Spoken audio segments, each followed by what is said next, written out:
Greetings, this is Obi-Wan Kenobi, and I have drifted into the Underworld. The Star Wars Underworld. I have a bad feeling about this. Here we go. We must go to the lower levels. The Underworld. You've taken your first step into a larger world. You're after something. Ben. Since I've started the Underworld, I've met so many great friends. Chris. I grew up in the 1990s, and mall packaging is nostalgic for me.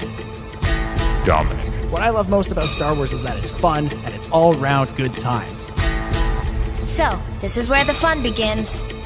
May the Force be with us. This thing really moves! Whoa! I like this! I can't believe you came all this way to see me.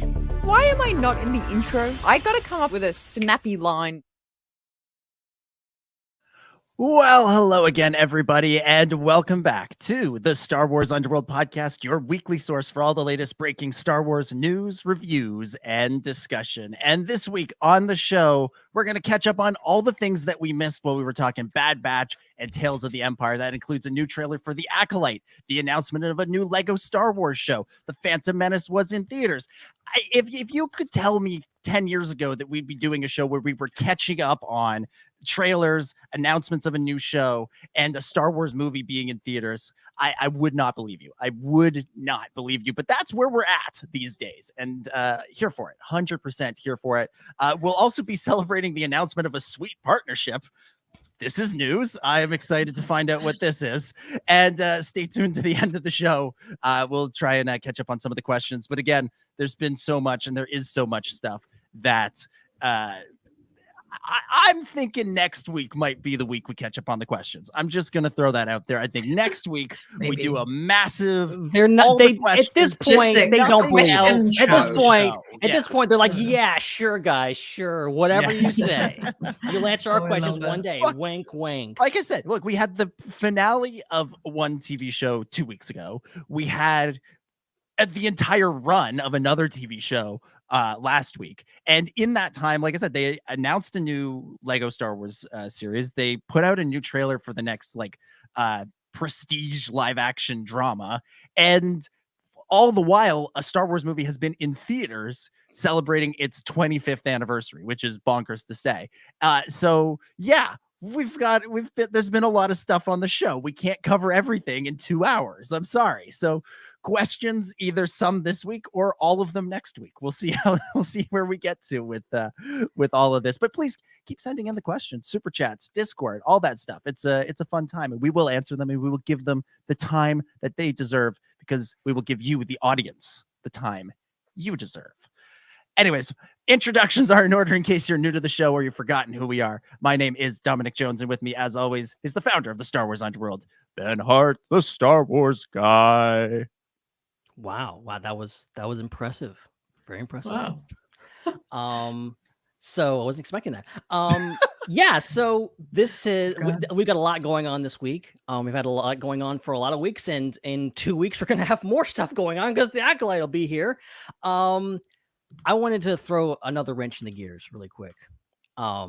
Something that I've been meaning to get off my chest for a long time. Something I wanted to announce for a long time. So, I actually don't know how this is going to work. Okay. This is something I've had in my head for a while. I'm just going to do it. Just roll with it. Okay. So I have had this thing. Whoa.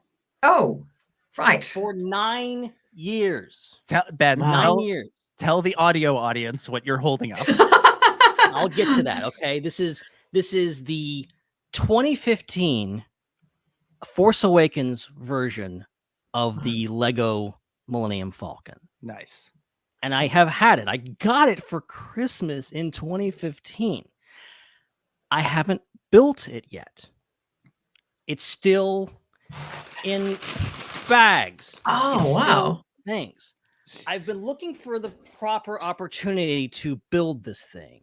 And you see right behind me on the shelf, there's a nice. Oh, look at that. Right. Yes. Perfect. So what I'm going to do is during this show and during perceivably many more shows after this, I'm going to be building this live on air.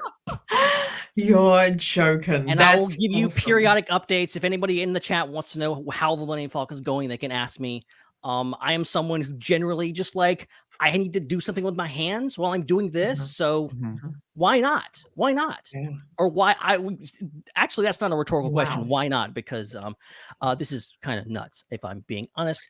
But yeah, we're just gonna see how this goes. And if it doesn't work out, I don't think I'll actually be here next week. So you won't get an update next week, but the next week we'll keep going with it. So that's what I've been doing. So we're gonna go to Ben at some point and be like, Ben, what did you think? The Acolyte, this new character, exciting. He's been like, I can't answer that right now. I'm trying to find a little 4x6 gray piece that's flat. Yeah, you're gonna see a lot missing. Where the hell is it? Oh my gosh, Ben! I've just looked up how much this set is worth now. Do you remember how much you bought it for originally? See, I didn't buy it. It was a gift. Oh, okay, okay. It's a few fair. It's a good few $100s. Really? Which I'm assuming is probably about double or triple of the well, original. I'm sure it's probably worth more in the box, but oops. Oh, power move. There you go. This is so exciting. Yeah, this is going to be interesting. I look forward to the updates. Yay. Look forward to the updates. That other voice you're hearing, as always, with us, Hannah Raeside. Hannah, welcome back. G'day there. Great to be back. I was here last week. Yeah, you were here. Yeah. Good to be back. It's good to see you after a week. Yeah. Great. Yeah, that's nice. Yeah. No, it's gonna be good. Like we said, there's so much has happened. So many random stories to cover, but I can't wait to get into it and just talk Star Wars. It's always good. And I think I forget who said it at the start, but it's so funny to think that there's been, for the past few years, there's been weeks at a time, months at a time where we scrounge around. Some random director said one thing about Star Wars in one interview, and that's what we would make a show about now. But now we're swimming in Star Wars news, so it's a good time, very good time. We've got this great interview where Adam Driver says it's an honor to be in Star Wars. We could build an entire 2.5-hour show about that. I swear. So good. There's a lot to get to, and there's a lot of important things to get to, but I think there's something we have to get to right off the top before we even plug anything. Oh, absolutely. And that is our dreams have been made reality. Our wishes have been granted. If you've been listening to the show for any amount of time or for less than a little while, you know that there was a weird phase there. I'm going to say around season 2 of The Bad Batch, where every comparison we weren't capable of doing metaphors or similes or comparisons of any kind without referencing a certain brand of cookie. And that cookie is, of course, the Oreo. And we said at the time they needed Star Wars Oreos. Well, this week it was announced Star Wars Oreos are happening. They're coming out. Dreams do come true. Dreams come true. There's dark side and light side. And you should open the package to discover your destiny. Oh my gosh. And there's a whole bunch of characters that are going to be basically be printed on one of the, or stamped into, chiseled into the hand chiseled. Yeah, Oreo. Chiseled, hand chiseled. Yeah. Look, Oreos have long been a handcrafted item. Yes, indeed. And there's a whole bunch of light side and dark side characters that you can get to eat Oreos of, including like Darth Vader, Darth Maul, General Grievous, Scout Trooper, Yoda, Princess Leia, Luke, Mace Windu is getting an Oreo. Yeah, Rey. You get to eat Oreos of your favorite Star Wars characters, and I think they have like red and blue. Like the cream part is red and blue, which is pretty spectacular. Bizarre that they added my favorite villain, Scout Trooper. And that's really random. Like out of all those characters, and Count Dooku looks like a lot like Kanan Jarrus. So that's bizarre to me. You wonder if they were like going through the character designs. They're like, oh, we have an unbalanced light and dark. What are we gonna do? I don't know. Just make Kanan into Dooku, and that'll do. That for sure. That's exactly what happened. Yeah, I appreciate Jabba the Hutt being on there.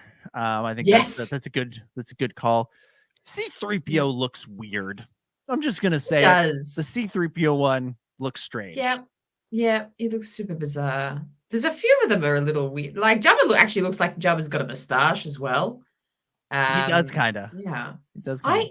What other villain could they have had now? Now that I'm fixated on this, what could have we replaced Scout Trooper with? Who's another Star Wars villain that's not on this? That is major. Where's Snoke? Kylo. Snoke. Yeah. That would have been a good one. Snoke. Yeah, like Moff Gideon Thrawn? or something. Yeah, Tarkin. Tarkin, yeah. Exactly. I just Scout Trooper, really? Is that high up on the list for that? Paul Bettany's character from Solo, A Star Wars Story. Put him in there. Yes.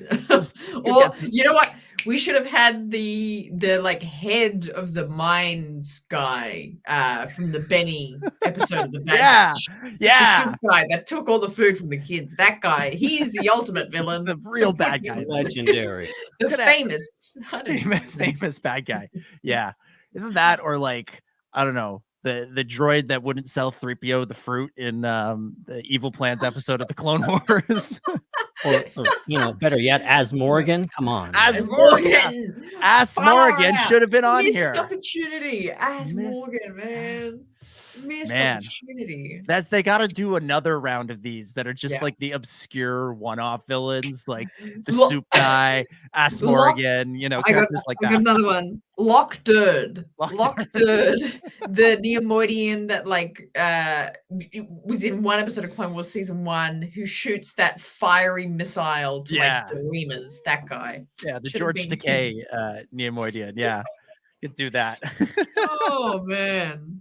So many great villains. Come on. And like one-off heroes too. Like like some of the Lothal citizens in Rebels, like the one who's like has like a weird connection to Ezra's parents. Is like, Ezra, you're always here. What? Run away from here, you'll wind up like your parents. Him. I want him on Oreo. Yeah. What's that character's name? It's like Mr. something. It's like Mr. I want to say it's like Mr. Chester, but I know that's wrong. I wish it was. It could. They could have done a good guy of what's his name? Jet Zet Jukasa. Yeah, from Revenge of the Sith. Yeah. Well, and then you do Baron Papanoida as well, and you just start working your way through the entire Lucas family. Yeah, exactly. Oh, it's so good. Missed opportunity. Hemlock was actually a great suggestion from Abby in the chat. Yeah, Hemlock would be a great one, actually. I like that. Mr. Sumar, Matthew Hardy coming through. Mr. Chester is actually Mr. Sumar. Let's just say his first name is Chester. Rebels now. I love Rebels. Yeah, I mean, they could just do a Bad Batch run. Just put Hemlock and the Batch and Soup Buddy and Benny and Sid. Who wouldn't want an Oreo with Sid on it? Get through the whole crew. Amazing. So yes, thrilled to announce we'll be partnering with Oreo. No, strangely they haven't reached waiting out to on us. our check. Oreo, Nabisco, come on. Yeah, despite all the great bits we did about 2 years ago or a year ago. Was it even for Andor? I want to go crazy for. Was it? No, it wasn't. Sure Andor.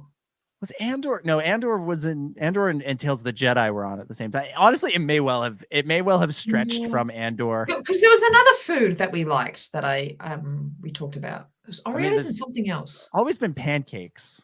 Pancakes. And Chris would always do the like hot sauce rankings. My God, hot sauce rankings. But we've been fishing for a sponsorship for years from many different companies. Yeah. And strictly food companies. I don't want to do a partnership with like Hasbro or Lego or don't give me like a toy. I don't want a toy. I want something to eat. I want something I can put in my mouth that tastes good. Where's the I don't know. Continue. I feel like back in the day there were like for Solo there was like some partnership with Denny's, and I think we wound up on their press list and got some stuff, but from Denny's. Wow, you made it then. We really had. Boy. Also, shocking revelation that I've just realized on this image that we have on the screen, and I'll read it out for audio listeners. But it says on the packaging of this that one serving is 2 Oreos. Yeah, that's one serving. Who the hell is eating to that recommendation? Wait, are you thinking somebody should only have 1 Oreo, or they should have like 5 or 6? you got to eat it at like it's like by the tens, Yeah. right? Okay. Good. You Good. can't- I'm you glad. can't Okay. just We're on have, the same. like a single Oreo. We're on the same page. We're on the same Look, page. this package is a single serving to me. Okay, that's that thing. You bring this home, it's gone. Get your own Oreo. That's fine. 2 Oreos. Yeah. Jeez. 140 calories, 2.5 grams of What? saturated fat. Let's get in 90 there. milligrams of sodium. Jesus. Sodium. Well, that Woo. electrolytes is salt. So Yeah. you're just getting It's electrolytes healthy. via Oreo. It's healthy, right? Disclaimer: we're not doctors. If you can't tell. You haven't caught on to that factor. Wait, what?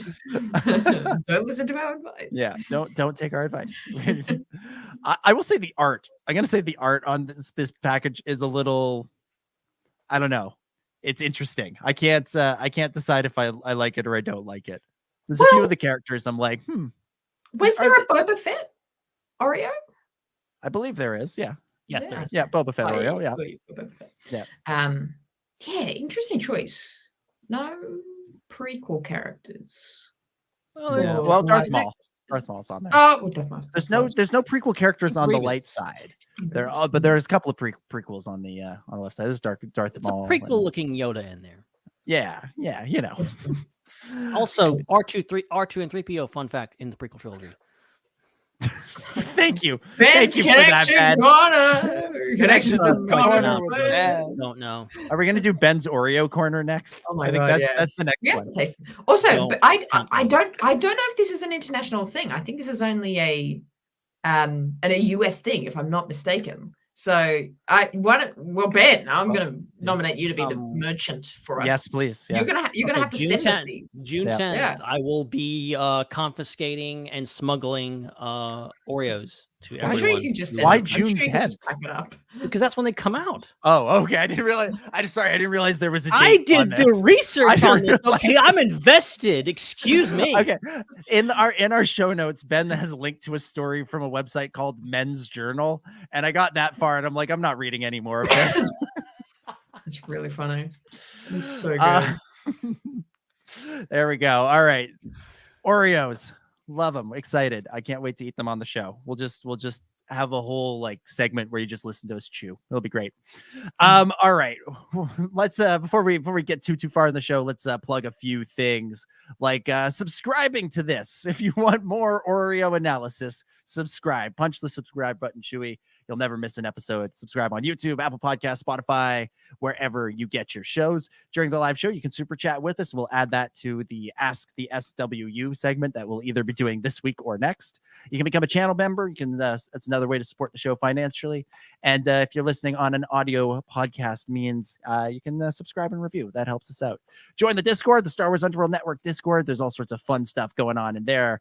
Watch along parties, game nights, general good discussion. Another way to submit questions for Ask the SWU. And of course, follow us on the most important social media network of all time, Threads at the SWU there. And probably a couple other places too, but who's really paying attention to that? And check out the other shows on the Star Wars Underworld Network, like the Raeside, Ion Cannon, Tales from Beyond the Galaxy, the Tractor Beam, and potentially, eventually, more. All right. And there's nothing else to plug, right? Yeah, that's it. I don't know. When Chris isn't here, I'm never quite sure if we've done the full plugs or not. Chris will be back with us next week. At least that's the plan. You never know what could happen. 7 days is a long time. All right, let's start. I think we should, I'd say let's start with the Acolyte trailer. And in a sense, that's probably where we should start. But we just did about 10 minutes on Oreos. And this Acolyte trailer has been out for a while, and it'll still be out in 20 minutes or so when we finish discussing seeing The Phantom Menace back in theaters. The Phantom Menace returned to cinemas this year, about 2 weeks ago now, for its 25th anniversary. Included with it was a Acolyte preview, which we can also talk about. But we all saw it, right? Everybody saw it? Yes. Hannah, you saw it? Yes. Yep. Nodding. Good. So let's go around the table, give some reaction to seeing The Phantom Menace back on the big screen for the first time since 2011 when it was released in 3D. Ben, what did you think of what was your experience like seeing Phantom Menace back on the big screen? Yes. First of all, very important things. Millennium Falcon update. I have built Tasu Leech And the other dude. Well, Ben, I only have one thing to say to you about that. Tell that to Kanja Club. I had that coming. Oh, it's so good. So yeah, I did manage to see the Phantom Menace in standard definition this time. I did way back in the day. Standard definition? Standard 2D. Oh, That's okay. what they call it. Okay. So I made the pilgrimage way back in the day. What was it, 12 years ago when they released it in 3D? And being someone I've never been a big fan of 3D, so it was obviously good. It's Star Wars. Star Wars in 3D is always pretty good. But this bringing it back, I think, was really things because I honestly hadn't seen the movie in a long time, and I mean, it's a great movie. I think we forget that sometimes. I think even those of us who lived through the dark times of the prequel hater generation know, like, you often kind of gaslit yourself, just like, oh, are the movies actually good? Like, I grew up watching it, and then a bunch of people on the internet are saying it's bad, and then going through all that and saying, no, I like this movie, but all those people on the internet, be damned, this movie is good. And it just reaffirms my feelings of just how amazing this movie is. The visuals, the sound design, the music, everything. What stand out to me was how freaking good Jake Lloyd is in this movie. He is incredible. I genuinely like the whole idea of he's a bad actor. It's like, no, he's not. He brings it in so many scenes. There's so many scenes where, he's, watch him leaving Shmi behind and not cry. Like, that's a challenge you will fail every time. At least I do. And there's so many other things that, like, he nails it. I think he really carries the movie. I know we talk a lot about, who's the main character of the Phantom Menace? No, Anakin is the main character. Even though he doesn't show up in classic Star Wars fashion until, 20 to 30 minutes into the movie, he is still the main character. He carries the movie, and much of the movie is from his perspective. Like, literally camera angles are looking up at the adults, showing that this is from his perspective. And he carries it. Jake Lloyd is, just an amazing actor. And he did it so many times. I think it just all the more sucks what happened to him and what the backlash that he received, because it was never warranted. Like, look, I love Jar Jar. I get the hate against Jar Jar. It's not okay what happened to Ahmed Best, but watching this movie again, I'm like, if you like Jar Jar, you're gonna love this movie. If you don't like Jar Jar, there's some scenes that I understand. I don't agree with you. I love Jar Jar. I love all the scenes, but it could be grating if it's not your cup of tea. I get it, but there's so many other things to love this movie. It's just amazing. Yeah, Hannah, what about you? What was your theater experience like? Oh, it was absolutely unreal. I think so similar to you, Ben. The first time I saw Phantom Menace in theaters was the 3D release, and I loved that. But I kind of forget. All I know is I enjoyed that, but I kind of forget about the experience of it. But being an adult now and sitting down, giant popcorn, giant Coke. Well, to me, it's a giant Coke. It's actually just regular size in the US. And sit down, and just having that. The words to Phantom Menace come up on the screen, and then experiencing the whole movie. The pod race scene, oh my word, that in theaters in a theatrical sound system, unreal. And I think it very much made me appreciate that. I think I take for granted that Star Wars is just on streaming now, and I mean streaming is just all like the industry now. And that really has diminished a lot of these art forms of film and TV and things like that. So, it's kind of easy to just I'll flick on a Star Wars movie for the background, and that's just, it's nice and I love it. But sitting down and just locking in, and you're in the theater, and it was surrounded by it and surrounded by other Star Wars fans, was such a special experience. Even for a movie that I've seen 50 times, it was still so special. So I was just utterly in love. It was so wondrous for me. I loved it. And you were at one of those like marathon screenings that yes went on and on and all night. Never stopped. Never stopped. Yeah. Which was interesting. So because it was on the Saturday, May 4th, they had the original trilogy, which I watched all of, and then the prequels were on the Sunday. And it is so weird how you can get exhausted sitting down doing nothing. It is so weird that I was like utterly wiped from it. It was so bizarre. But again, I think I was really kind of worried. I'm like, oh, am I going to fall asleep, or am I going to get sick of movies or something? But it was just the opposite. It was just like, even though the marathon went on and on, you just get more and more engaged, because it was just such a feat of cinema, really, to see it. And I have a lot of kind of my perspective on film really comes down to my love of the Phantom Menace, and started from my love of the Phantom Menace. So I have these kind of very conceptual, philosophical thoughts of why it's so special. So I think that's why I really loved it. Although I saw 1 billion movies in 2 days. So yeah. I've never done one of the Star Wars marathons. I always kind of wanted to, but I also wonder if it would be too much. But anyways, for me, I saw Phantom Menace on a Friday, and then weirdly Empire Strikes Back went to see that on Sunday. So it was this weird, wonderful prequel original trilogy bookend of Star Wars Day. But I love anytime you can see a Star Wars movie in the theaters. I do wish they had released, at least giving you the option to watch this thing in 3D, because I think I enjoyed seeing it in 3D back in the day, and I would have liked to have seen it that way again. But seeing it in 2D was fun, and I always enjoy the seeing these movies with other people, and also seeing these movies with other people that maybe aren't quite as obsessed with it as we are, because I feel like you get a different perspective on it. I think I told this story on the show fairly recently. A couple months ago, went to a screening of A New Hope, and sitting next to me was this boomer couple, and the dude spent the entire movie grumbling about the special editions, going, why would they do that? What the CGI? Jabba the Hutt. And his wife was there exclusively to swoon over Harrison Ford, to the point where when Han Solo first has his first scene in the cantina, she went, it was amazing. So good.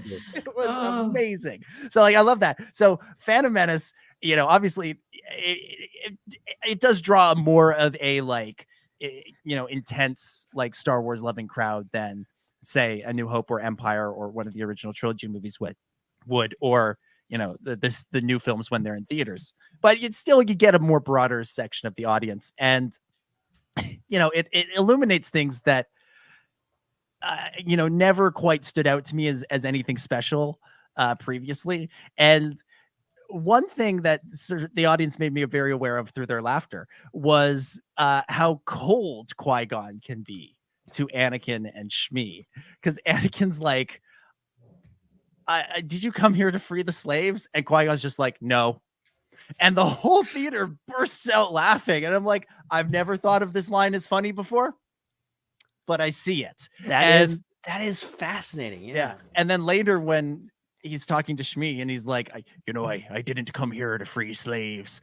And again, the whole audience bursts out laughing, because it's just this weirdly cold, dispassionate thing from this guy we think of as one of the most passionate Jedi.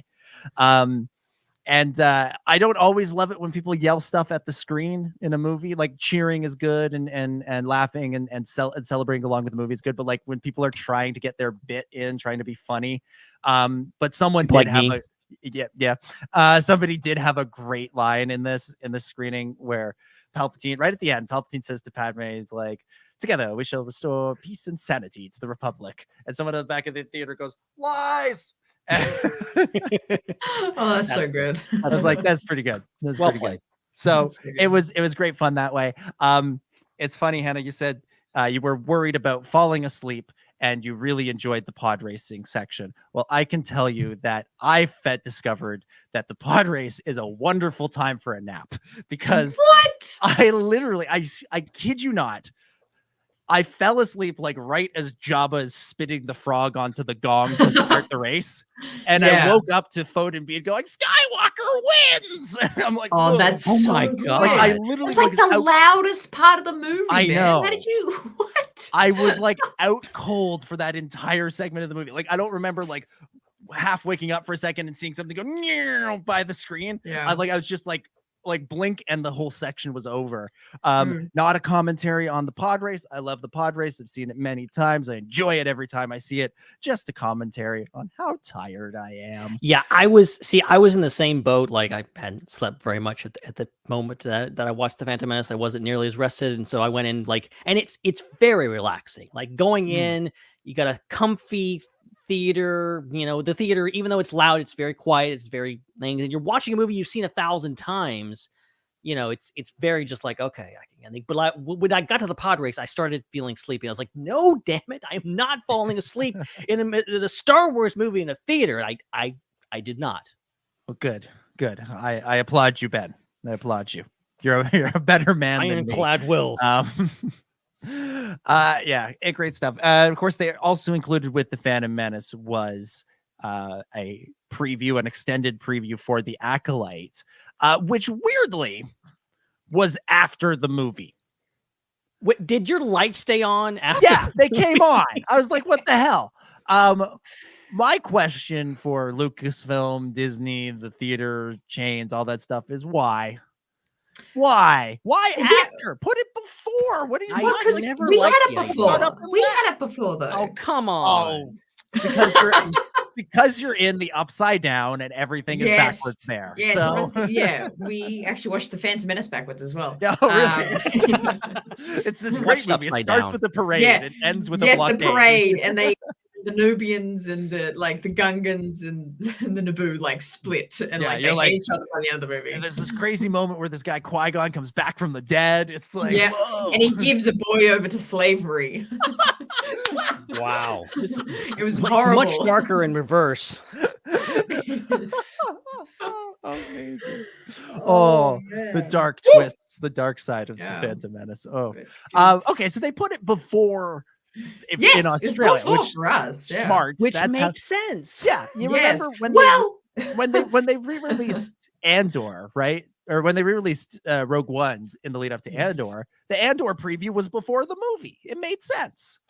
I don't know, Hannah, you were about to say it didn't make sense. So, yes, because the first day. Because I think they did it before. Well, this was just for our theater and marathon of how this worked. They played it before the 3 movies. It was the first of the 3. So before A New Hope, they played it. But because I was like, oh yeah, this is going to happen before the movie, but I didn't really take into account that you have 20 minutes of ads and you kind of skip those ads. You kind of oh, movie's at 10:30. I'll go a little bit later. And so I missed it on the first day. I wasn't in there in time to see it. Oh my God. So the second day, I was like, I have to be there for every entire advert. I have to see. One of them will be Acolyte, which is super funny. But yeah, it is much better before. I do believe that. Yeah. Hannah, what did you think of the Acolyte preview? I mean, it was just a long trailer, really, wasn't it? It was just a longer moment of the trailer, the scene that we know the trailer, which I think gives me the impression, similar to how they did the Ahsoka trailer. 95% of the trailer for Ahsoka was in the first 2 episodes. So once you see the first 2 episodes, it's the rest of it's oh, what's going to happen now? We don't know anything else. I think that might be what they're doing with Acolyte. I feel like a lot of the this kind of fight scene by a seaside town or something that they have happening is the first episode, honestly. But the scene they actually had in this little preview was cool. I just love the aesthetic. It feels so prequel-y and stylistic, and I really enjoy it, and I really cannot wait to see what it kind of has to offer, because great preview. Looked cool. Cool fight. Ben, what do you think? I really, really enjoyed the scene. I think, and I say this as someone I've been excited for Acolyte since I heard the concept, but it really drew me in, because there's always that one little part of your brain, and being a little bit of a skeptic that I am, and just is this really going to be good? Is it going to be good? Is it actually is it as good as the trailers? The trailers are good, but is it actually going to be what they say it's going to be? And watching, you never get a feel for anything until you actually watch it. Trailers are so edited and everything, and even clips can be deceiving. This would being a pretty much a full scene, really just like, oh my God, like it really kind of blew me away. And made me even more excited, as if I could be more excited for the Acolyte. But genuinely, like it really just like, okay, this actually dialed me in. This was a piece of the action, literally, and it was something that really drew me in. I'm just like, okay, now I'm ready for this thing. Mm-hmm. Yeah, I agree. It was sort of living up to the promise, I think, that this show has been alluding to. It's where it is a little bit more. I don't know what the right word is, but there's a different feel to it. It's familiar. It's Star Wars. It's lightsabers. It's the Force. It's all that stuff. It's the Jedi. Before we even knew them in the prequels, it's sort of the Jedi at the height of their power, and yet there's a different energy to it. You can tell something is going to be off. Something's going to not be right, and that's going to be what drives the action. They've described it as like a mystery thriller, I think, in the past, and especially in this trailer that came out like a couple days later, you really, really get that vibe. But I'm going to be honest, Carrie-Anne Moss, her character, is, I think, the Ned Stark of the Acolyte. I have heard this, which is to say, she's not going to be in this for very long. She's in all the promotion. She's in all the action. I don't think she gets out of this fight scene. I think we see her in the lead up to this. I think she'll be a big part of episode 1. And there's a shot in the trailer 2, the one that came out on May 4th. I don't think she makes it out. There's a few shots that seem to point towards this hypothesis. Yeah. So there's a lot of characters I'm excited for, and this show does feel very Game of Thrones, which I think is a good thing. But also in the way that I'm like looking at it and I'm like, oh, some of these characters are gonna die, which I don't feel that way looking at Ahsoka, Mandalorian, Book of Boba, those shows. Even Bad Batch, like I didn't look at those shows go, oh yeah, everybody's dying here. There's 2 characters that if they make it out of this season, I'm shocked that they do. One being Carrie-Anne Moss's character in Dara, the other being Daphne Keene's character, Jackie Lawn. I think the 2 of them are not going to make it out of season 1, but we can go into why later, and I look forward to having this clipped and thrown in my face after season 1, when they're both the main characters in season 2 and everybody else is dead. But yeah, let's talk about the trailer of the Acolyte, second trailer that dropped on May 4th, I believe. Ben, I'll go to you first. Do you have what was your sort of reaction to this new trailer? Yeah, sorry, I'm just heavily distracted by the fact that I missed a bag and I have to start over with this thing. I missed something. It's not right. You missed a bag. Not a There's piece. like giant numbers on them, man. It's not numbered. They didn't number this one. 2. What the hell? That's actually kind of weird. Tell me to open this one. Wow. It's very strange. 2015. Oops. It was the Wild Wild West back then. Okay, what are we talking about? Okay, yeah, No the numbers. Acolyte trailer. Yeah. Yeah, I mean, a lot of ways, I think this was actually the better trailer. I mean, it was more intriguing. It had more energy to it. Mm-hmm. And obviously showed us a lot. It didn't like it said a disadvantage of just like, okay, this is not the first trailer. This is not the first time we're seeing everything. We've already kind of been introduced to the world. We've been introduced to the story and the characters and everything like that. So this is just kind of like, okay, here's the plot. This is the plot trailer, which you often get with movies and TV shows.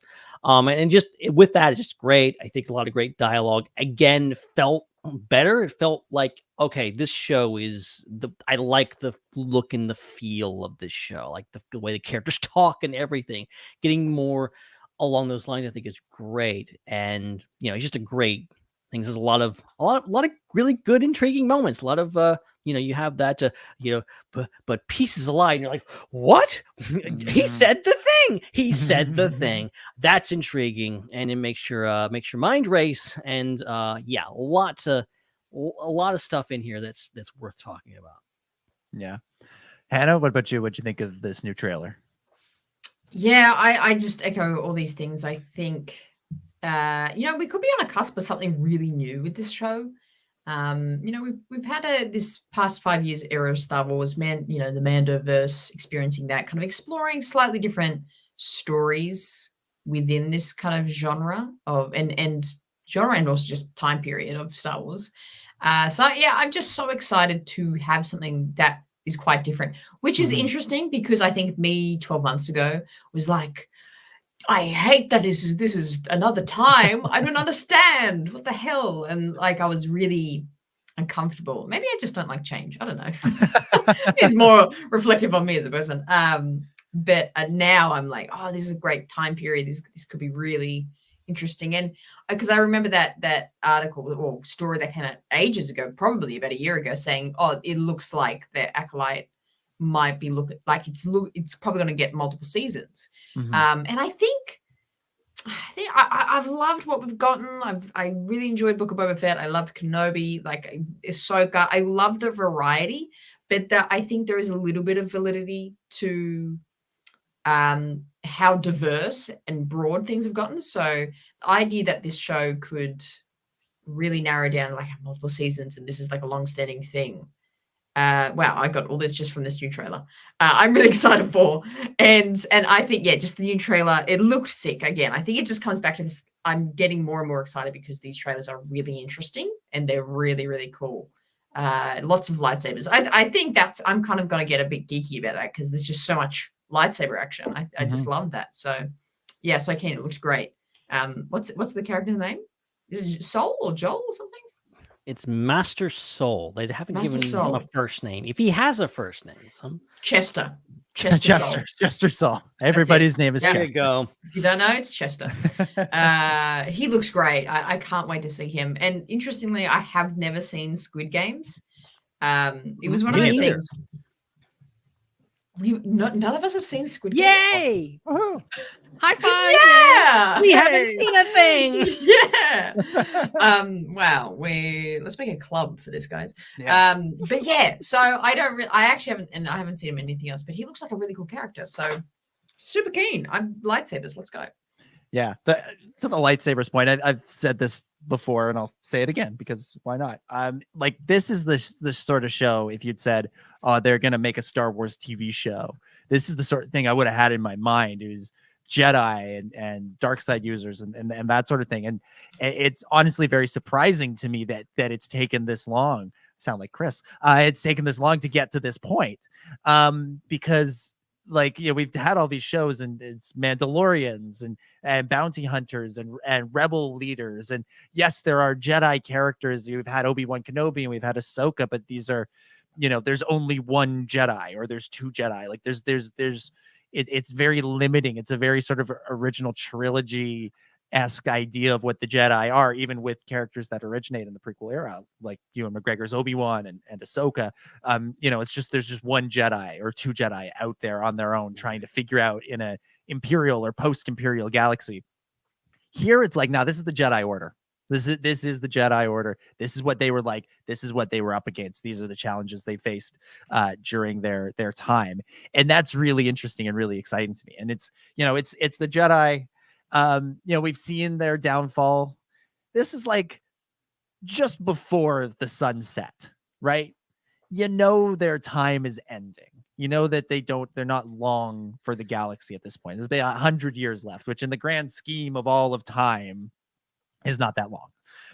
So the Jedi are ending, but they're still effective. They're still what we would like to see and think of the Jedi as being, while also having these flaws that we know are going to balloon and spiral into the problems that ultimately lead to their downfall. That Manny Jacinto's character in there, Ben, you were referencing him. He's talking about the Jedi Order, and they say they bring peace to the galaxy, but that peace is a lie. It really made me think of Trace and Rafa and the Clone Wars, right? And how they talked to Ahsoka about, growing up on Coruscant and hearing these stories about the Jedi and how wonderful the Jedi were. And then a bunch of Jedi were chasing a bad guy through their neighborhood and just effed everything up. and were left and didn't do anything for them. So why would they have a positive view of the Jedi? And I feel like we're going to see some of that out there. We're going to see people who have had not always the most positive experiences with the Jedi and start to see how, what was once a great institution has begun to crumble and what will eventually lead to its downfall. It feels like a really interesting and potentially sort of like Andor might be more reflective of our times than we would like to think.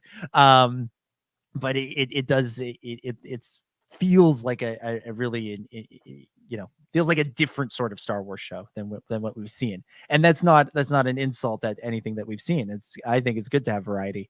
And so I'm excited to see what new they have with this. What were some moments? What were some parts of the trailer that jumped out at you guys? Either of you jump in. Yeah, I'm trying to think. Actually, I know it's been so long. This is what happens when you wait 2 weeks to discuss a trailer. I'll throw one out there. Dark Side guy with the helmet with the teeth. Oh yes, of course. Yeah. Is that an unused Kylo Ren design?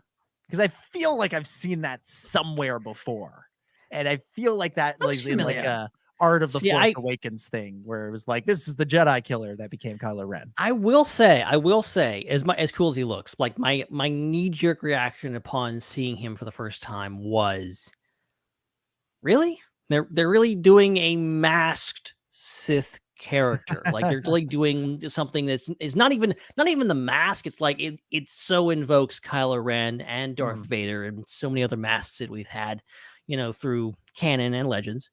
I was like, oh, they're really doing this. But then the more I thought about it, I'm like, okay, I think it does make sense. It actually makes more sense in this context than ever. Like, because with Kylo Ren, obviously he didn't need that mask. He was just doing it for show because he was trying to, go after his granddad. This actually makes way more sense in a storytelling point of view and understanding, unlike we obviously if you watch Star Wars in order, who Vader is, but we didn't, some of us. This is truly like, we don't know who this character is. And the whole point of it is essentially Scream. It's a slasher movie in Star Wars where we don't know, and any of these characters could be wearing the mask and they could be things. It's like, well, I haven't seen this character in the room with the Sith guy, the Acolyte, so what if they're the person? That's a really interesting idea. I really do like that idea. And as a design, it looks freaking creepy as hell. So I'm all for it. I think it's tech. I think tech could be in that. He went back in time. They climbed timey-wimey. Yeah. Could be tech. No, any character could be tech. We will just literally keep rolling through it. Or Commander Cody could be him too. Okay. Any of them. But does he have a knife? Oh man, that didn't work out. Look, if it's any consolation, we were all wrong. Yeah, it's true. It's true. None of us were even remotely close. They were just some guy. It'll be interesting to see. It's interesting watching the Phantom Menace with this in mind, because there was one of those like manufactured freakouts about how can the Jedi see a red lightsaber before Phantom Menace? The Sith have been extinct for a millennia, yada yada yada. Disney hates the George Lucas's established canon. It's interesting watching Phantom Menace with this in mind. There's lines in there that like suggest that the Jedi are kind of they're Sith curious, like they're wondering if the Sith are out there. Mace Windu says to Qui-Gon in Phantom Menace, he's like, this, meaning Darth Maul, is the key to unlocking the mystery of the Sith. So like that to me suggests that they've been working on it, that they've been thinking about it for some time. So, maybe that, there was something that flared up that had the Jedi thinking like either the Sith are back or we need to investigate something. Like I feel like this is all going to fit together quite nicely, and I'm interested to see. And again, this could be like the failing of an institution. If the Jedi get to a point where they're like, that's enough of that. We figured out who this one person was. They are not the Sith that we used to know. They have nothing to do with Darth Bane, and we can close the book on that, dust it, put it away, never to be thought of again, never to be spoken of again. When there's maybe some of the main characters on the show are going, hey, actually, I don't know about that. Maybe there's something more to it, and the Jedi Council is like, nah, we're good. We've sorted this out. We're good with it. There's actually in the High Republic at the end of Phase 2, there's kind of a moment like that with a couple of key Jedi Council members talking about the Nameless, and they kind of go, we won't tell anybody about this, which comes back to bite them in the ass in phases 1 and 3. Step one. Wrong. Step 1, don't tell anybody about the potential danger out there. Step 2, face the consequences. Forget about it. Yeah. And it's funny, like I there's also other comments that are like theorizing or like saying like, oh well, if these Jedi are seeing this Sith, well then they've all gotta die. As in like, you know, like they wouldn't do that. I'm like, dude, did you see the scene at the end of the first trailer where there's a dude with a lightsaber and there's a bunch of Jedi and he just blows them all away with force? How do you know that isn't how the story ends? That all these Jedi that see the Sith just get wiped out by this guy and they never get back to the Jedi Council to tell them that the Sith are back.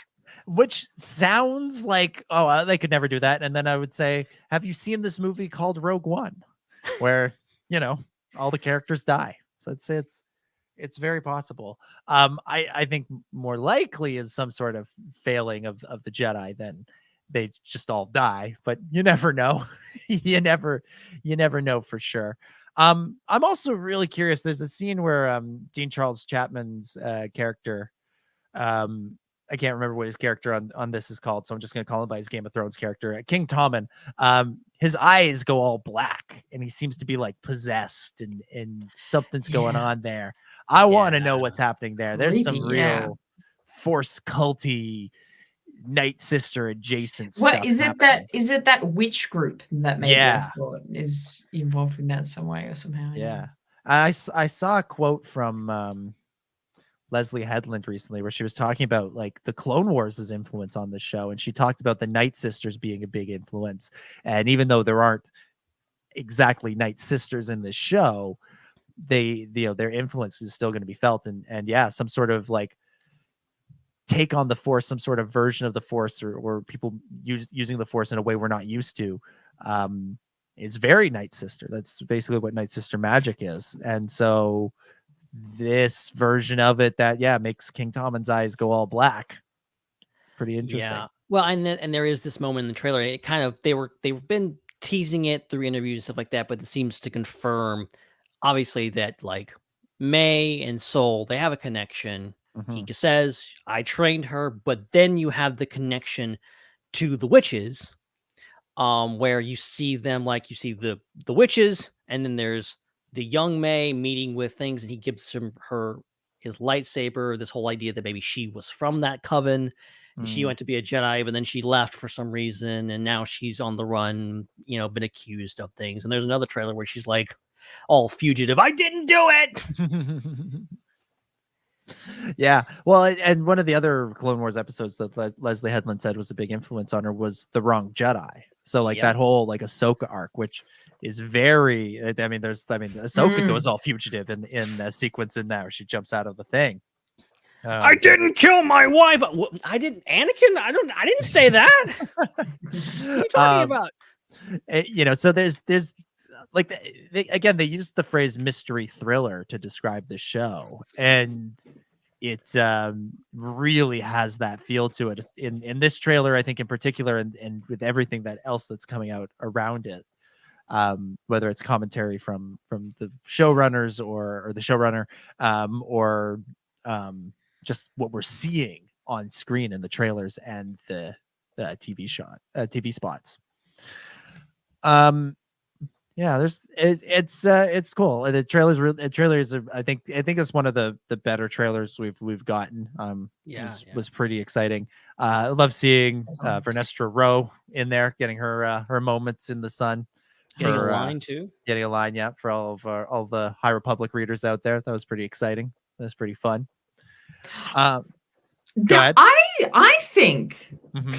I think the location where what is his name? Bucket or something? Ben the Kashi or something. What's the Wookiee's name? Kelnaka. Kelnaka. Bucket. That's close enough. Bucket, yeah, that works. Yeah. Bucket. Kel Bucket. Kelnaka Baka. Okay, so the shot where we see him and like it's like there's one shot of him like looking sad. Is like I swear it's the exact same forest where in Andor they were like plotting to overthrow that on the planet, the mine. Aldani. Yeah. Aldani, yes. I'm like, it's the same forest. I swear. There's also some shots in here. I don't think it is. First of all, a lot of people have said this already. I don't think it is, but it looks remarkably a lot like Octo. There's even a shot where like there's a bunch of Jedi marching across a ridge, and there's a little bitty creature marching in front of them that looks like a caretaker. So I'm like, but I'm like, I don't think like that doesn't really line up. The idea that like Octo would have been unknown things. It feels like Octo has been lost to the Jedi for thousands of years. That really doesn't match up to me, but maybe. It reminded me of the planet where what's her name? Jana is. Jana? Kefbir. Kefbir. Yes. It reminded me of I thought it might be that place. Yeah.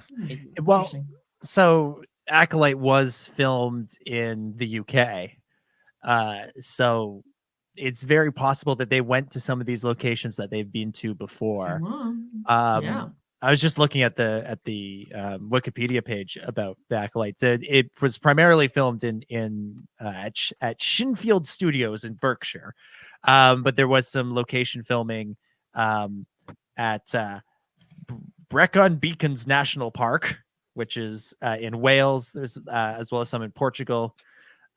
So yeah, it's definitely got that like UK countryside, British Isles vibe to it of, Wales, Ireland, England, Scotland, which is where, stuff like Act 2 was primarily shot in Ireland. Aldani was in Scotland. Weirdly, they shot most of Willow in Wales, so maybe they went back to some of those locations. Like, it's very possible that either it's places that give off that same energy or potentially even the same location if they liked filming there and they felt like they could get more good stuff from it. But unlike the Mandalorian or a lot of those Mandoverse shows which are just sort of shot primarily in LA, right? It's either on the volume or on the back lot. Whereas these shows, the Andor and Acolyte, these ones that are shot more like the movies in the UK tend to have more of the on location filming. Yeah. And ultimately I've spent enough time going, oh, well, here's a desert planet in this Star Wars trailer. This is clearly Tatooine, and there's no other desert planets. Some planets just look alike, and that's okay. I don't think we've seen a single desert planet in any of this Acolyte stuff. Leslie, she's a true fan. Okay, she's showing her stuff. She's like, I'm not gonna do desert planet. Okay, that's been done. Or she'll like pull one from like deep within the expanded universe for like one shot. she'll be like, oh, this planet that only appeared in this guidebook in 1987. Let's pull that out for old time's sake. But yeah, that's the Acolyte premiering June 4th. That is coming up soon. That's 18 days from 18 days when most of you will be listening to or watching this. Yeah. Dang. It's coming up. It's coming up quick. It's going to be an exciting time. Yeah, they've also revealed there's a new droid. It's called Pip. You can check that out. There's some pictures There's some good Acolyte He's a stuff. pocket-sized droid. Yeah, it's kind of neat. It kind of looks like Ben. It kind of looks like a Star-Lord's Walkman. Yeah, it does give that vibe. It's like, but it does like beg the question of just like, that like why isn't everything a droid? Like it's clearly like you see there's another clip of Soul like kind of breaking him apart and turning him into like a tool or something like that. It's like, why aren't screwdrivers? Why don't they have like droid brains in them and they can, be sentient? Yeah, why don't we? Why don't we have sonic screwdrivers in Star Wars? All right, moving right along. Something else that was announced this week, or in the last 2 weeks, Lego Star Wars Rebuild the Galaxy. Lego Star Wars Rebuild the Galaxy is basically Lego Star Wars What If. Yeah, I mean, this is the what if. Like there was the rumor. You remember? You were like, oh, Star Wars What If series in the works. People are talking about it. I'm pretty sure this was it. I'm pretty sure this is what they were talking about because this is basically what it is like, hey, the galaxy gets remade and it's Lego, and like this is actually the perfect way to do a story like that. Yeah. So the official sort of description of it from StarWars.com says Lego Star Wars Rebuild the Galaxy is a four-piece animated special coming to Disney Plus on September 13th. And Lego Star Wars Rebuild the Galaxy, the entire Star Wars galaxy gets completely mixed up when an ordinary nerf herder, Sig Greenbling, played by Gaten Matarazzo from Stranger Things, unearths a powerful artifact called the Cornerstone from a hidden Jedi temple. He finds himself thrust into an adventure in a new, wondrously wild and twisted version of the galaxy where good guys are bad guys are good, and the fate all depends on Sig becoming the hero who can put all the pieces back together. You look, when there was the rumor of a Star Wars What If show, I was sort of like, not really. I didn't consider a Lego Star Wars What If show. And for whatever reason, making it Lego Star Wars, I'm like, I'm in. I'm 100% on board. Sign me up for all of this weirdness. Hannah, what do you think of what do you think of this announcement of Rebuild the Galaxy? So weird, but like in a brilliant way. I totally agree with you. I'm like, is this that rumored What If series? Because if so, hilarious. I think this is just really clever. I think it's a fun thing that they do just to build the interest of the franchise. I mean, you can have your big flagship shows and everything, but having shorts like this come out, almost to a similar effect of Tales of the Empire. So it's just something fun that I think Star Wars fans can just watch and enjoy and just constantly be connected to the franchise with. So yeah, I'm really excited for it. I think it's a really clever idea. I'm very keen, very, very keen. Yeah. Ben, your thoughts? Oh yeah. I mean, I think this is a brilliant thing. It's a shame. I mean, it's a shame on one hand that like it takes like, it has to be something that's clearly not canon. That's clearly like things for Star Wars fans to just go, okay, I'm gonna have fun with this. I'm not gonna complain about this. I'm not gonna nitpick it. I'm just gonna watch it and have fun with it. It's a shame that it's come to that point because there's a lot of other things people might enjoy if they just turn their brain off occasionally. But the Lego stuff truly is like this something that we did. It seems to just unites the fandom and just like, loving this thing.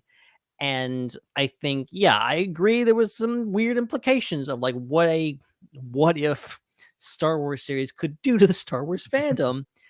But ultimately, this is a great idea. I think bringing this in and just like, oh my God, I mean, there's so many possibilities. And the fact that it is Lego means that also the creators are dialed into this in a way that's like, they're not too precious about it. They're like, okay, Ewoks flying Y-Wings. That's a thing. Ewok bounty hunters, I think they say. Yeah, Ewok bounty hunters. Yeah. All the way down to doing the thing that we've all talked about for so many years. It's been, in the wind for so many years. Darth Jar Jar. Yeah. We got him finally. And Ahmed Best is back to voice him. Like, that's perfection.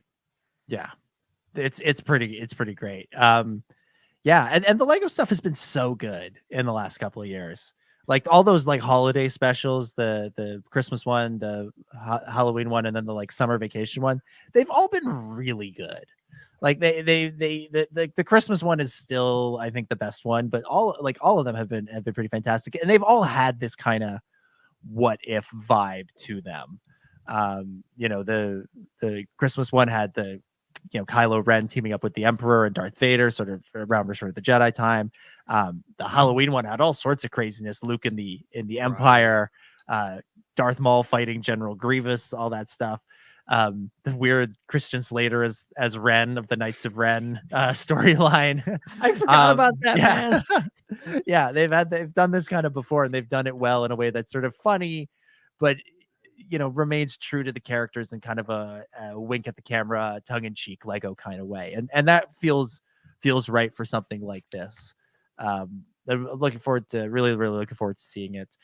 Great voice cast: Gaten Matarazzo as Sid Greenbling, Tony Revolori as Dev Greenbling, Bobby Moynihan as Jedi Bob, Marcy Martin as Yessi Scala, Michael Cusack as Servo, Ahmed Best as Darth Jar Jar, and Mark Hamill back as Luke Skywalker. Wow. Insane list. Like, that's an insane cast. It's crazy. Really, really good. Is Darth Jar Jar going to be a one-off moment, or is this the villain for the entire piece? I could see it going either way because it's been such a meme. And either way, I'm sure it'll be good. Like, I'm not going to try and overanalyze rebuilding the galaxy, but there's part of me that thinks they'll be like, all right, we'll throw a bone to the fans, throw a bone to everybody who's read that Reddit thread from 12 years ago or whatever. Here is Darth Jar Jar for a brief moment. And then there's part of me that thinks this is the Lego things. They did a holiday special, for God's sakes. They're just going to go all in on it and be like, yeah, no, Darth Jar Jar is the villain for the entire piece, which would also appeal to all of those, original trilogy generation people who really hated Jar Jar, and are like, yes, he's the villain. He's going to die in the end. It could be something to that as well. Maybe he gets redeemed. Maybe he comes back to the light in the end. I don't know. Why not? Are we overanalyzing this? Jeez. Absolutely. But I'm excited. September 13th is the day. All 4 parts will come out on Disney Plus. That's a Friday. It's a Friday the 13th. Somehow that feels appropriate. I don't know why, but it just does. For Lego Star Wars Rebuilding the Galaxy. Here's something we haven't had in a really long time, and that's a casting rumor. We've got a casting rumor for a Star Wars movie. A Star Wars movie. Again, there was a time about 11 years ago when we would do entire show episodes of this podcast, and it would just be that so-and-so was rumored to have auditioned for episode 7. Anybody remember Cumberwatch 20 something? I remember being convinced Jesse Plemons was going to be in the movie. I thought for sure that was happening. Oh my God.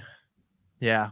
Matthew Hardy in the chat is asking what happened to the I Heard a Rumor song. The answer is copyright strikes. Really? Just for those 3 seconds? Apparently. Yeah, wow. Apparently. Every once in a while, I hear it on the radio. I'm just like, I heard a rumor. Yeah, right? That's like, this takes me back, and the people around me are like, what, to the 80s? You weren't alive in the 80s. And Ben's like, no, 2013. It really is how it is. I'm just like, oh, the memories. When I hear that song, I think of you in like a room, Dom, just like sitting on a chair, just like with your head in your hands, being like, I wish we could play this song on the podcast. Being like upset about copyright. Like, I genuinely envisage you doing that. Oh, for people that didn't listen to this show back when it was audio only, we had so many like stingers and like segment intros, and they were all wildly illegal, but nobody cared. And also, we had more listeners back then. Like, it was at like the peak of the show's popularity. We were doing that, and we had I Heard a Rumor. There was 789. Solo, Had us. There was the Connect Star Wars song. I'm Han Solo. Yeah. I'm Han Solo. No, not too much. Not too much. Yeah, I'll go strike. I'll strike us. Yeah. Rogue One, we had something for Rogue One, and then like all the celebrations had different intros too. The Celebration London one, we had the Clash. Celebration Orlando was that like everybody do the conga song. Celebration Anaheim was like some like I think it was I can't remember what the song was called. I can't remember who the singer was, but it was like Pacific Coast Party or something. Oh, Smash Mouth. Smash Mouth. Yeah. So like we had all of this all of these like really like great stingers and stuff, and we can't use any of them now because YouTube is much more on it than I guess the audio services are. So yeah, it's so weird that I know all those songs not from knowing you guys, but from when I listened to it as a fan. Isn't that weird? That is so weird. That is strange. That is strange. Oh, bizarre. But yeah, so we gotta, I don't know. There's got to be a way to. We need to like record our own versions of it. Like we could do covers, right? We could do a cover of. Yeah, sure. I heard a rumor.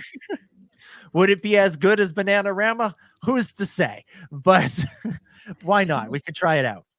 But anyways, I heard a rumor, and this is comes from Jeff Snyder, who is reporting on his website, the InSnyder, that Sigourney Weaver is in talks to join The Mandalorian and Grogu, the upcoming movie from Jon Favreau and Dave Filoni. Sigourney Weaver been in just so many things over the years, probably best known for her role in the Alien franchise as Ripley, but far from the only thing she's done. This feels like another just sort of classic bit of Mandalorian casting. Like exactly, it just sort of feels like it's right on par with like Carl Weathers being cast in Star Wars. I'm here for it. What do you guys think? I freaking love Sigourney Weaver. I adore her. I was so thrilled to see this come up because most castings or like rumored castings, I like either don't know them or I know them and I haven't seen them in anything at all. And I just go, okay, well, I'll just see them in Star Wars, I guess. But then when I saw Sigourney Weaver, I was like, oh, please to God, hope this is true. Imagine Sigourney Weaver like sassing Grogu or something like in the movie. Like, oh, please, I want it. So yeah, I'm really excited for that prospect if that's true. Ben?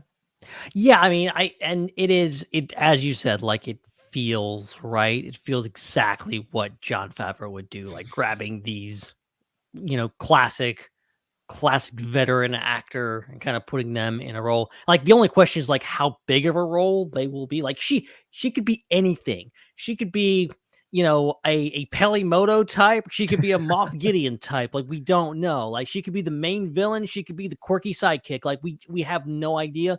If this was a season, I would say, oh, she's gonna be in one episode maybe. But being this is a movie, it kind of changes things in regards to like, okay, is she going to be in the whole movie? Is she going to be in part of it? Very interested, but I think ultimately and I should mention that Jeff Snyder reported this first, but also it was a Variety or THR or both of them actually said, yeah, no, this is correct. So nice. there's a lot of big names saying that this is at least happening. Obviously, the word is she's in talks, so no contract has been signed yet, probably. But it seems that she's at least been offered the role, which is really cool. And they're casting, stuff's happening. We're getting close to filming, probably. Very exciting. Yeah, like in talks basically means that everybody wants to do it. They just have to get the lawyers involved to hammer it out.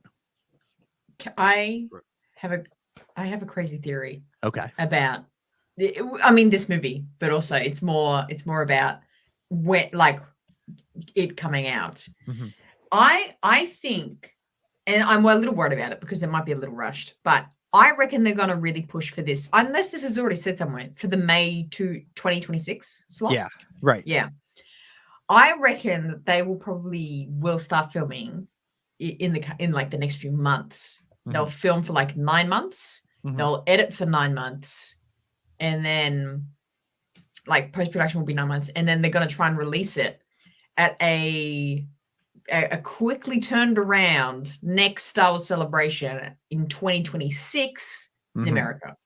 Yeah. I reckon that they're going to kind of, because of COVID and everything being weird about when they're doing like celebrations, all that kind of stuff, it kind of makes sense that they're like, okay, we'll go back to the 2 years, because it was like, we'll forget the movies, we'll do shows, but remember movies later, and then we'll do it after, forget it for a year, and we'll come back to it. Like, they kind of, the timing of celebrations have been a little funny. But so we'll have Japan next year, but then they're going to do not another 2 year break, and they'll do another celebration in the States 2026 for the movie, because for that to release at that time, I think Kenobi, that really aided with that being released, the celebration. Oh my god, that was massive. So I really think they will want that for the movie. So yeah, that's my theory.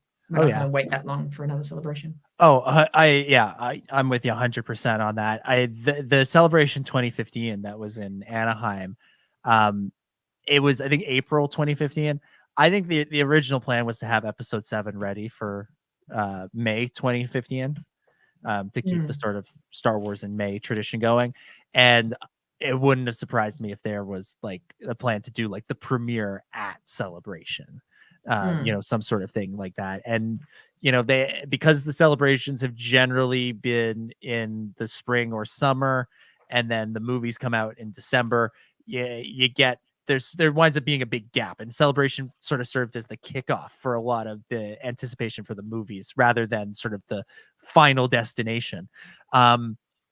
This feels like this may be like going back to that original idea of let's do another celebration stateside right around that time. And you know what? Instead of doing a big Hollywood premiere, let's just do it at Star Wars Celebration. Let's get the fans in there. Let's do it up big like that.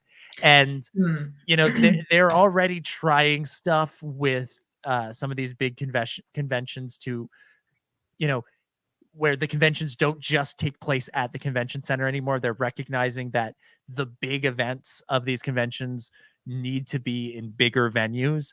For D23 this year, the big panels, including the big movie panel, is going to be at the Honda Center, which is where the Anaheim Ducks play, which is like a full like hockey rink. They do concerts there, like big concerts there. They should have done that such a long time ago. Yeah. And basically there's going to be shuttle buses running from the Anaheim Convention Center to the Honda Center. And like that feels like a step in that direction. So book out every movie theater in the area around. Let's just put it in Anaheim for the sake of just putting it somewhere.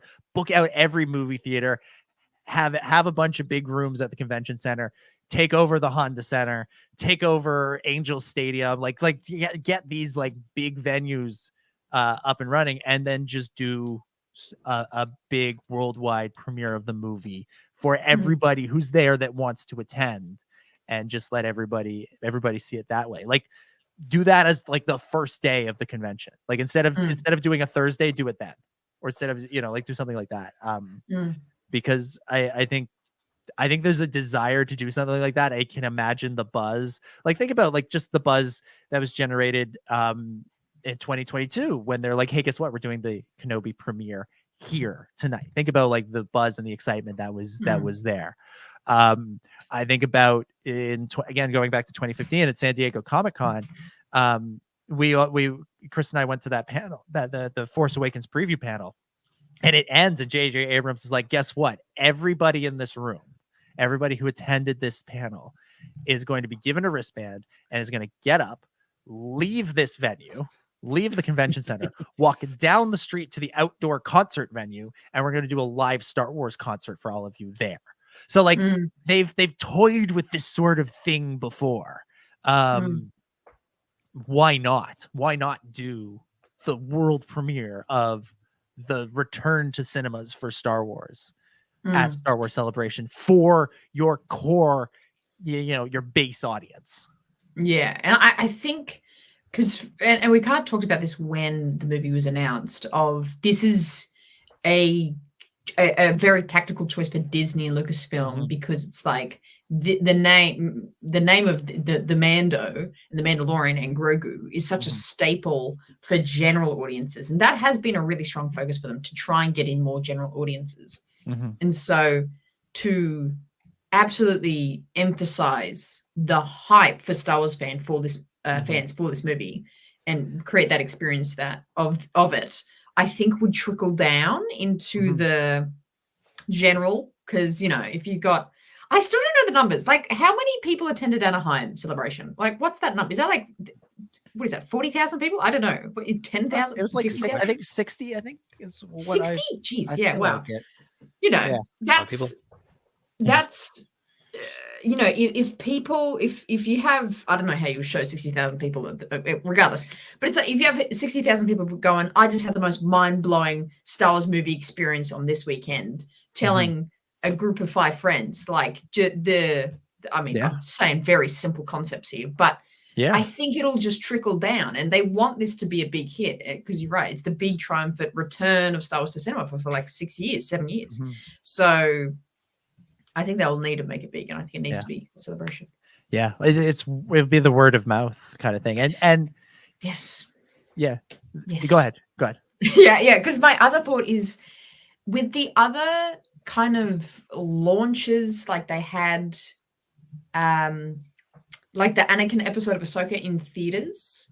In like select theaters of like a few cities, and they had something else for another show that they showed it in like the El Capitan they showed the Kenobi finale in theaters, and if you could go to the one theater in Toronto that I got to go to, you could watch the entire show with Deborah Chow and Hayden Christensen. That's right. Yeah, that's pretty freaky. Well, shut up. It's pretty great. That's a pretty great day. But Deborah Chow is awesome. Yes, because I think those are really special experiences, and I think they're very important for just rapport and in coverage. But I think that only serves that group of people that goes, where you have a premiere of a theater globally, and then not just this is like a fun little release in this like one LA theater of an event, and again, just the fact to put it around a celebration would just be so smart. And like the previous like big returns for Star Wars to theaters have been sort of preceded by Star Wars going away for a little while, right? Like Phantom Menace comes out, you had the special editions, and that was a huge deal, but really you've been dealing with books and comics and video games for the last 8 years, and before that nothing at all. When Force Awakens comes out, it's been 10 years since Revenge of the Sith, and yes, the Clone Wars was on, but as much as it pains me to say it, and as much as this isn't true now, but the world wasn't paying attention to the Clone Wars when it was on. There was just a few of us, all of us that were watching it at the time. We were small but mighty. The world has since paid attention to the Clone Wars, and we love it for that. But at the time, it to the general audience and to most people, the Star Wars had gone away. What's different this time is that Star Wars hasn't been in the theater, but it's gone, but it hasn't gone away, right? There's been Mandalorian, Book of Boba, Obi-Wan Kenobi, Ahsoka, Andor, Acolyte will have come out by then. Skeleton Crew presumably will have come out by then. Bad Batch and Clone Wars and like all this stuff. Like Star Wars has not, even though Star Wars has not been in the theaters since 2019, there's been a lot of Star Wars, and there will have been a lot of Star Wars in the 7 years in between The Rise of Skywalker and The Mandalorian and Grogu. So how do you make it feel like an event? Well, for the 50, 60, 70,000 people that attend Star Wars Celebration, you say, guess what? You get to see it 2 weeks, a month, 3 days early or something like that. And you create all this hype and this buzz around it. And people then, they go out and they tell everybody, oh yeah, it was awesome. What an experience. You get all of the, TikToks and videos and stuff of people walking out of the theater crying, going, oh, what an amazing experience. And everybody's feeling like hyped up and excited. There'll be podcast episodes. We'll get on and we'll do our spoiler-free review where we'll accidentally spoil something major by saying something we weren't supposed to say. And there will be this sort of like feeling of like wow, isn't that exciting that people got to see this and got to experience it that way. And then hopefully that then translates into the rest of the world going, oh yeah, that's awesome, that's cool. And you know, people will already be excited to see the Baby Yoda movie. And seeing where that takes us. You know, I think, you know, I think for Mandalorian and Grogu, I think everybody should keep their expectations in check about like the success of this movie. I don't think Star Wars is going to roar back to theaters the way it did in 99 and 2015 with Phantom Menace and Force Awakens. I think you're going to get a movie that does well at the box office, that's well reviewed, but it's not going to be seen as the best Star Wars movie or the most successful Star Wars movie.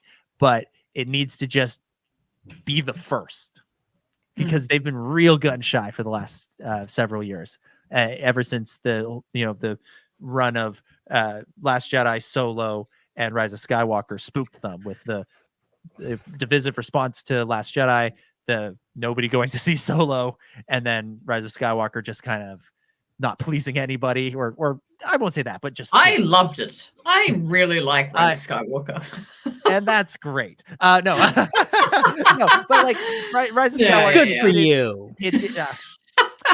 Let's just be really condescending for a minute here. Good for you. Good, yeah. No, but like it didn't like have wonderful reviews or amazing box office. I mean, it still made $1 billion, so that's pretty good. But like, you know, it wasn't everything I think that Lucasfilm would be hoping for.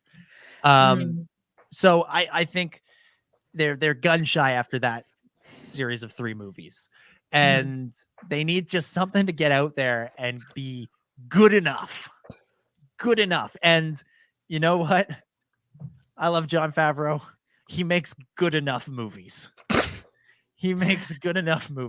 Like that's like they get the job done. People enjoy them, and I do not mean that as an insult in any way, because there aren't enough good enough movies that get made anymore. And the fact that he can make them, I think, will prime the pump for everybody else to come out there with the Rey movie, the Dawn of the Jedi movie, and then Dave Filoni to do Heir to the Empire eventually. I think there's 2 big reasons this movie's happening. There's obviously many reasons, but there's the 2 biggest ones is obviously, number 1, the marketability of The Mandalorian and Grogu. Hence, I know nobody likes the title, but that's the most marketable, on the point title that's going to get butts in seats. I'm sorry, it's the best title for the movie from a marketing perspective. But number 2, I think this movie's being made because Disney as a whole is in a really weird place. The whole film industry as a whole is in a really weird, just ultimately shaky place. I think they know they already have this system. They have Jon Favreau and this team. They don't have to go out. Yes, they're casting other people to bring this in, but it's nothing any different than they would do on a new season of Mandalorian. They have the systems, they have the crew, they have the thing, they have the volume, and they know that Jon Favreau can deliver them a season of TV, which is longer than a movie, on time and under budget. Well, hell yeah, they're going to do a movie that's going to cost a fraction that a normal movie would cost. They need something to really be on a lower budget so that they can turn a profit on it. And when it doesn't make $1 billion, which is most likely not going to happen, yes, the usual suspects will go, it didn't make enough money. Now, it won't matter to Disney because Disney will have made their money back on it tenfold. And it won't matter. And ultimately, it'll be a successful movie just because it didn't just break even because they didn't spend buku-doodles of money, which they've been doing a lot on a lot of movies and making a lot of mistakes in regards to things. It's not just been, how much does this movie make? It's you freaking spent so much money de-aging one actor for 20 minutes of the first movie. Maybe you didn't have to do that.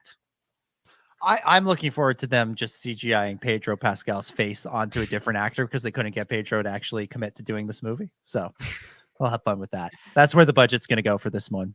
Absolutely. Yeah. Look, it's going to be a lot of fun. I think having Star Wars back in the theaters. Seeing Phantom Menace, to bring it, sort of full circle here, like seeing Phantom Menace this or 2 weeks ago with an audience and having everybody be really excited and just be game to watch Star Wars and have fun watching Star Wars in the theater. Like, it made me really appreciate what we've been missing, right? What we had from 2015 to 2019, having a new Star Wars movie every year, getting to do that every year. And it makes me look forward again to what is coming up, what is coming down the line, with starting with Mando and Grogu and continuing through the other films that are in development. There is nothing quite like it. And like this year I've managed to see 3 Star Wars movies in theaters. I saw New Hope with the Boomer couple earlier this year, saw Phantom Menace on May 3rd, and then Empire on May 5th. And every time I watch a Star Wars movie in the theaters, you just come away with it from it just feeling like excited about Star Wars, because the audience is there, the audience is game, everybody's having fun. That Empire Strikes Back screening that we went to, it was like at 1 p.m. Like, it was really early on a Sunday, so it wound up like really being like a kid-friendly screening. So there were a lot of kids there, and everybody's just having fun. Like, the kids were being kids through the movie, but they were enjoying it. They were having fun. Their parents were having fun. Everybody, like, it was just this feeling of like this shared experience that movies, I think, can deliver in a way that few other mediums can. Like, concerts are probably the only other similar one. And so to get to do that again for a new movie, I think is it's going to be great. It's going to be a lot of fun. And I think having had this like unplanned, unexpected gap, I think is going to make me appreciate it a lot more than I did when we were getting a movie every year and thinking that's how it's always going to be. To have them go away like this, in part due to like the world shutting down and COVID and everything, but to have them just go away for a while makes me, absence makes the heart grow fonder. And when we're there, boy, I can't wait. We're going to have the best time.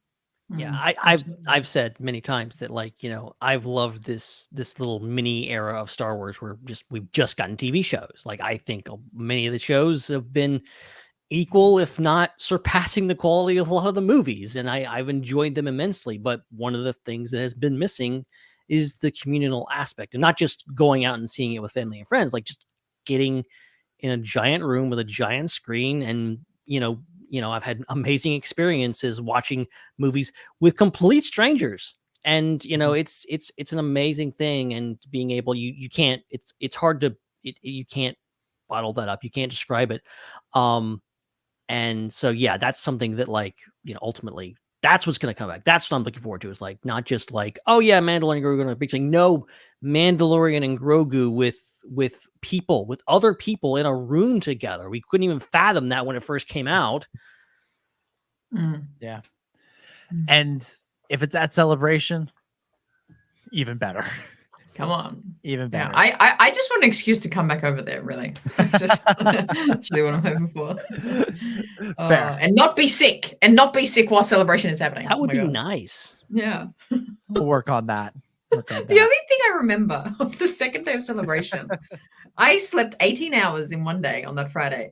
I woke up and Dom, you messaged like, hey, the like Attack of the Clones panel was 20 years. That's right, it was 20 years of Attack of the Clones. You were like, hey, the panel's on now. Like, I have a seat. Do you want to come? And I'm like, I don't even know if I replied. I was just like, no. And then I went back to sleep. That's all I remember that second day. Horrible.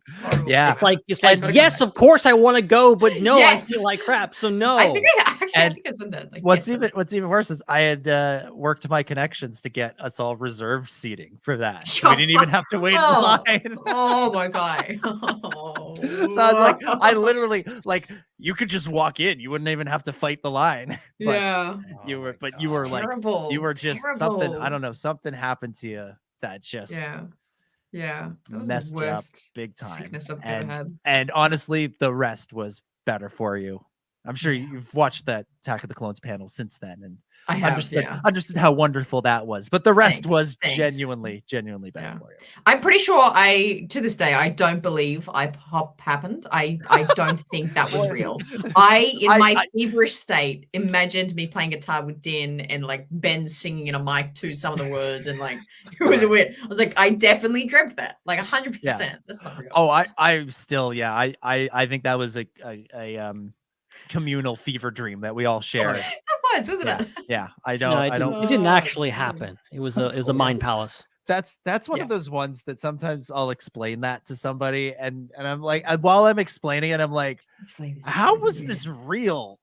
Yeah. We rented like loudspeaker equipment that they use for like a rock and roll show, and we brought it to an all-day pancake restaurant that had an unused upstairs that they let us turn into a venue, which we then did a Star Wars podcast in, and it ended with a guy from Toronto and a girl from Sydney playing a song together. What the hell was that? I wasn't even there. I just walked in at the end and be like, I know your song. Yeah. And then we're like, all right, everybody up together now. Yeah, that truly, like, that came together out of nowhere, because I was about to end the show and Din just walks up to me on the stage and like pulls on my shirt, like, and like whispers in my ear, like, oh, this is what we could do this. And I'm like, okay, sure. Which, by the way, Dan, if you're listening, I'm going to do that at your next show. I'm going to walk up on stage, pull you on the shirt, and say, actually, I'm going to do a 5-minute Star Wars podcast. Taking over the show. So you see how you like that.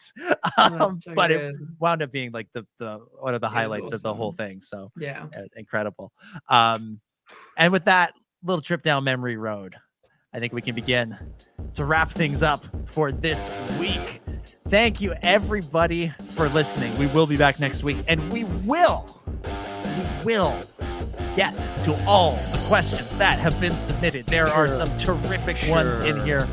Yeah, we will, Ben, unless they decide to do something crazy like release a surprise Star Wars movie or something. You never know these days. Yeah, I won't put it past them.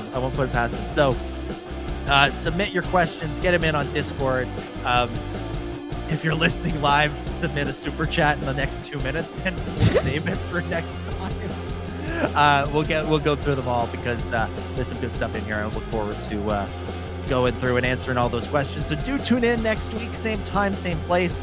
Well, strictly speaking, slightly earlier, because we started this week's show a little bit late, which is part of the reason why we're doing a slightly shorter show than we normally would.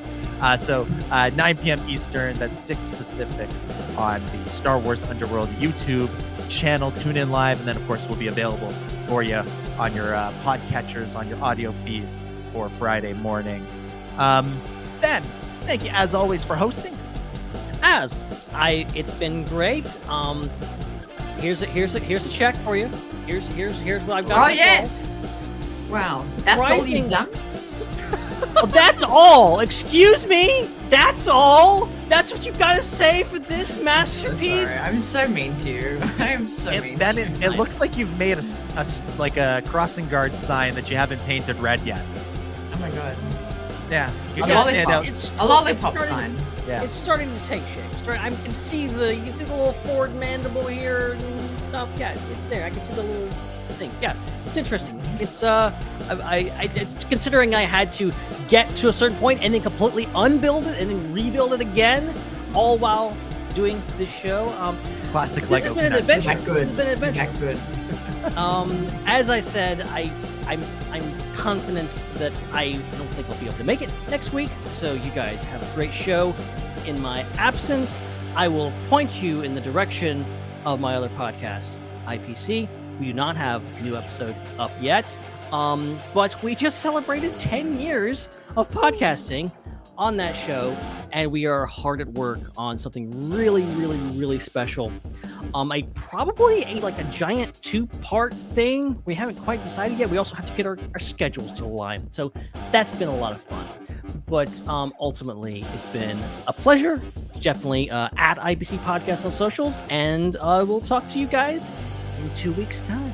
All right, and you can follow Ben at Ben Hart with no E on social media and get all sorts of updates on how the Millennium Falcon is coming. Yes, I will. I'll be posting pictures for those of you who are just Nice. listening and just like, what the hell is he talking about? I'll post pictures.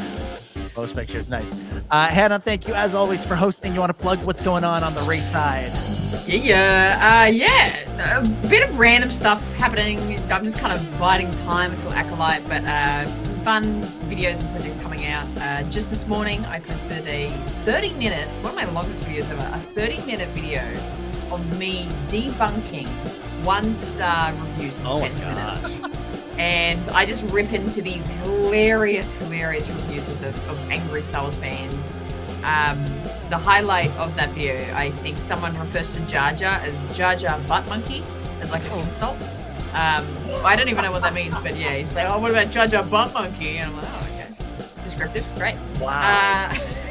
So it's a good time. If you want to have a laugh, it's a very funny 30 minutes of just terrible reviews. But yeah, lots happening to do with Phantom Menace and just having a good time chatting Star Wars all the time over the channel. All right, check it out at the Raeside, RAE side, on all the social medias. Let's see, what am I supposed to plug? Again, Chris isn't here, and I'm never quite sure what to do without Chris for these plugs. Punch the subscribe button. Subscribe to this YouTube channel. You'll never miss an episode of this show or any of the other shows that we post on that are hosted on this channel. You can also become a channel member if you like what you see and you want to support it financially. Make sure you're subscribed and reviewing the show on Apple Podcasts, YouTube Music, Spotify, or wherever you get your audio podcasts. And join the Star Wars Underworld Network Discord for all sorts of fun stuff, including just continuing to talk about Star Wars. Again, there's game nights, movie watch-alongs, all sorts of fun stuff like that. So join the Discord and check out the other shows on the Star Wars Underworld Network, including the aforementioned Raeside, Ion Cannon, Tales from Beyond the Galaxy, the Tractor Beam, and so much more. You can follow me at DominicJ25. Instagram is my preferred place to post, so follow me there, or don't. It's up to you. And of course, follow the Star Wars Underworld on social media at the SWU pretty much everywhere. Yeah, that's it. I think that's it. All right. Well, with that slightly unsure note, we will say goodbye. That's it, I guess. Yeah, I don't know. Is it a wrap? I'm not sure. It's a great end? Question mark? We'll see everybody next week for more great Star Wars discussion and answering those questions for Ask the SWU. So submit them Discord and beyond. But that's it. So for Ben, for Chris, for Hannah, for all the other wonderful people at the Star Wars Underworld, my name is Dominic, and may the Force be with you.